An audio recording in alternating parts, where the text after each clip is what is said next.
अस्सलाम वालेकुम। मेरा नाम डॉक्टर फरहान नाज है और मैं लास्ट 24 ईयर से इधर लाहौर बागबानपुरा के इलाके में as a gynaecologist and obstetrician जो है वो प्रैक्टिस कर रही हूँ और बहुत अच्छा मेरा एक्सपीरियंस इस हवाले से रहा है। इलाज मुआलजा के YouTube चैनल को सब्सक्राइब करें और बेल के आइकन को प्रेस करें।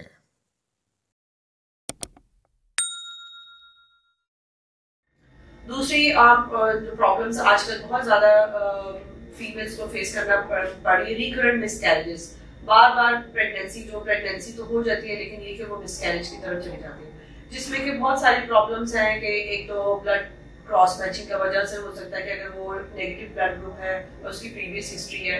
दूसरा ये कि deficiency of iron, folic acid की डेफिशिएंसी की वजह से और प्रॉब्लम्स हैं कि डायबिटिक है या हाइपरटेंसिव है, जिसकी वजह से जो है वो प्रॉब्लम्स मिसकैरेजेस की तरफ जो है ना वो पेशेंट लीड करता है। इन सब प्रॉब्लम से बचने के लिए ये मैं एडवाइस करूंगी कि जैसे ही कपल की शादी होती है तो फीमेल को फॉलिक एसिड जो है ना वो लेना स्टार्ट कर लेनी चाहिए, ताकि वो अपनी मिसकैरेज से प्रॉब्लम से जो है ना वो बच जाती है। और दूसरी प्रॉब्लम्स ये है कि और भी हार्मोनल कॉम्प्लिकेशंस हो जाती हैं, जिसकी वजह से वो अपने डॉक्टर से कंसल्ट करें इन टाइम और प्रॉपर मेडिकेशन लेने से और प्रॉपर एडवाइस देने से पेशेंट जो है वो रिकरेंट मिसकैरेजेस से जो है वो पेशेंट बच जाता है और ब्लड टेस्ट वगैरह करवाने से।